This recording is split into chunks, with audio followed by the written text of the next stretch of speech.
Students, मैं पूनम राय। भारतीय गायिकाओं में बेजोड़ लता मंगेशकर। इस चैप्टर के अगले पैराग्राफ को हम लोग बढ़ाते हैं। सारी ताकत और उसकी रंजकता गाने की मिठास में होती है,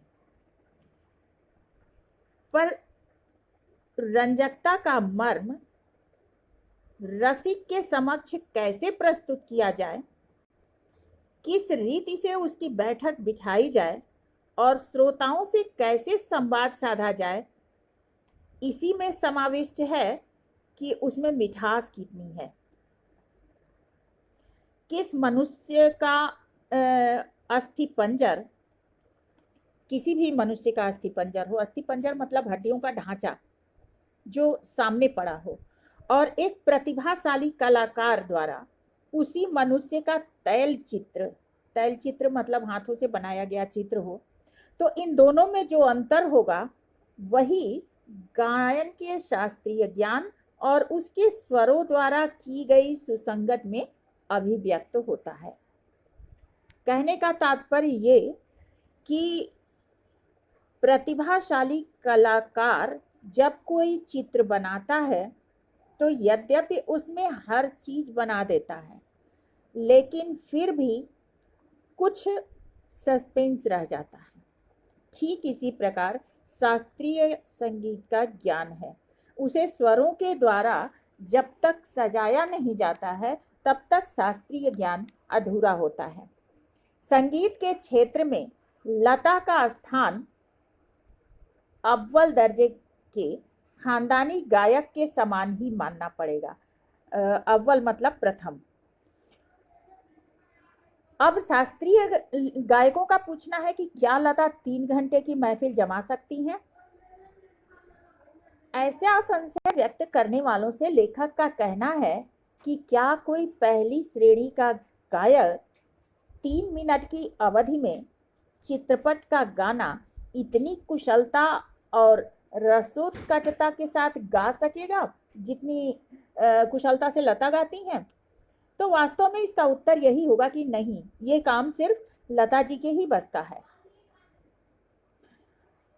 खानदानी गवाइयों का एक दावा यह भी होता है कि चित्रपट संगीत के कारण लोगों की अभिरुचि बिगड़ गई है, अर्थात वो लंबे सुर और तान वाले गाने नहीं सुनना चाहते, सिर्फ चित्रपट संगीत सुनना चाहते हैं। तो लेखकों का, शास्त्रीय गायकों का ऐसा कहना है कि उन्होंने, अर्थात चित्रपट संगीत ने लोगों के कान बिगाड़ दिए हैं। लेकिन लेखक का मानना है कि चित्रपट संगीत ने लोगों के कान खराब नहीं किए बल्कि सुधार दिए हैं। इसका कारण है कि लोगों की रुचि संगीत में बढ़ी है।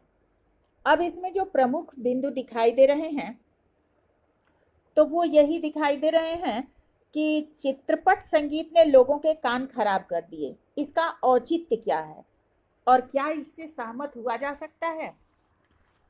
चित्रपट संगीत ने लोगों के कान बिगाड़ दिए हैं, ये कहना वास्तव में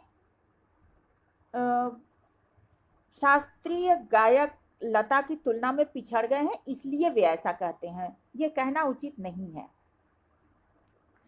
अच्छे तथा योग्य कलाकार ही चित्रपट में स्थान बना पाते हैं, किंतु शास्त्रीय गायक अपने अहंकार के कारण लता जी की कला में ही दोष निकाल देते हैं। और दूसरा मुख्य बिंदु दिखाई दे रहा है कि शास्त्रीय संगीत की तुलना में लता जी को अधिक सम्मान मिला। तो इसका क्या कारण है और इससे संगीत जगत को क्या सीखना चाहिए? लता जी अपने कुछ ही पलों के गायन में श्रोताओं को मंत्रमुग्ध कर लेती हैं। वे संगीत की बारीकियों में नहीं उलझती और न ही अपने ज्ञान का प्रदर्शन ही करती हैं। लोग संगीत का ज्ञान नहीं चाहते बल्कि संगीत में आनंद और मुग्धता खोजते हैं, और लता जी ने लोगों के इसी चीज को पकड़ा और यही कारण है कि उन्होंने अपने लिए एक अलग स्थान बना लिया और संगीत जगत को भी यही सीखना चाहिए और श्रोताओं पर पकड़ बनाने का प्रयास करना चाहिए, किसी की आलोचना नहीं करनी चाहिए। तो आज के लिए इतना ही काफ़ी। नेक्स्ट वीडियो में अगले पैराग्राफ के साथ मिलते हैं। तब तक के लिए धन्यवाद।